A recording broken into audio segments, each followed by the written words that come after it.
नमस्ते, स्वागत छ शैली युट्युब च्यानलमा।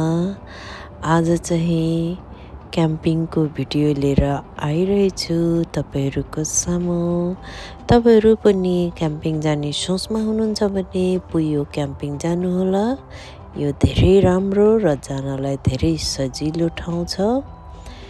तपाईँहरू तुन्चुङमा गएर ट्याक्सी अथवा बस लिएर यो ठाउँ पुग्नु सक्नुहुनेछ। तर म चाहिँ ट्याक्सी नै लिएर जानु भन्ने सल्लाह दिन्छु। त्यहाँ गएपछि यो ठाउँमा टिकट लिएर क्याम्पिङ एरियामा जान सक्नुहुनेछ र मर्निङमा सनराइज अनि इभिनिङमा सनसेट देख्न सक्नुहुनेछ। स्विमिङ खेल्नुको लागि समुद्र छ र टोयलेट, बाथरुम, पिउने पानी, बिबिक्यू स्पोट सबैको व्यवस्था छ यो ठाउँमा। एक्लै जानु भए पनि धेरै सेफ्टी छ र फ्यामिलीसँग जाँदा बेबी, बच्चा, बाबा आमा, बुढाबुढी जस्तो खालको भए तापनि यो ठाउँ जानलाई धेरै सजिलो भएको कारणले तपाईहरू पनि जानुहोस्। मलाई त धेरै राम्रो लाग्यो। म चाहिँ मेरो फ्यामिलीसँग गएको थिएँ। हामी चाहिँ 2 दिनको गएको थियौँ, त्यही भएर इनफ टाइम पनि भयो, धेरै रमाइलो भयो। मैले मेरो फ्यामिलीसँग धेरै इन्जोय गरेँ।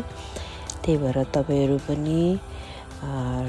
तपाईँहरूलाई पनि सजिलो होस् जानलाई भनेर त्यही कारणले यो भिडियो तपाईँहरूका लागि बनाइरहेको छु। तपाईँहरू पनि आफ्नो फ्यामिली लिएर इन्जोय गर्नुहोला। हामी चाहिँ भोलिपल्ट चाहिँ हामी यो सिसाइडमा आएको हो अनि मेरो श्रीमानले बनाउनु हुँदैछ।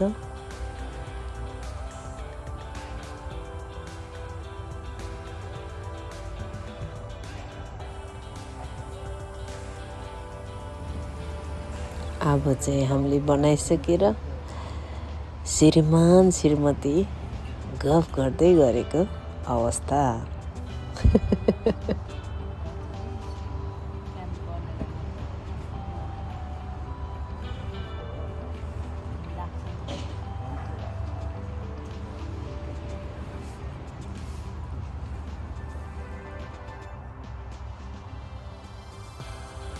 श्रीमानज्यूलाई चाहिँ भिडियो खिच्नु लगाएको अवस्था। अब हामी खाना खाएर अब हाइकिङ जाने तर्खरमा। तपाईँहरू पनि हाइकिङ जानु इच्छा हुनेलाई पनि हाइकिङ गर्ने ठाउँ पनि छ।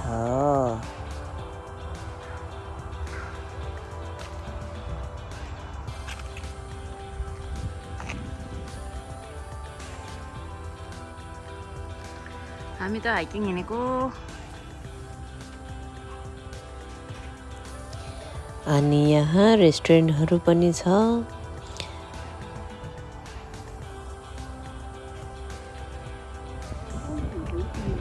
यो चाहिँ गाई भैँसीहरू चर्ने हिँड्ने ठाउँ हो।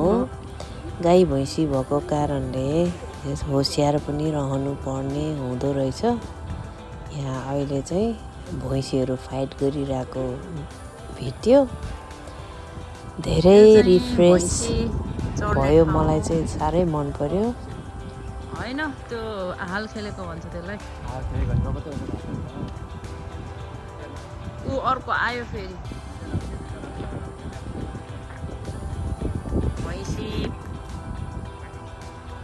भैँसी फाइटिङ।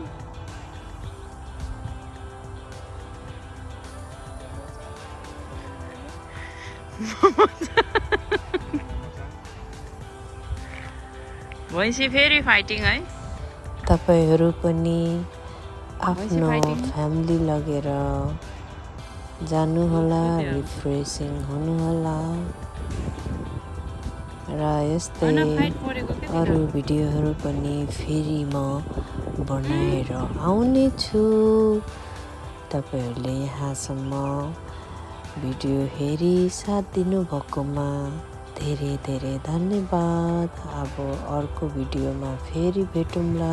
त्यतिन्जेलको लागि आफ्नो केयर गर्नुहोस्, राम्ररी बस्नुहोस्।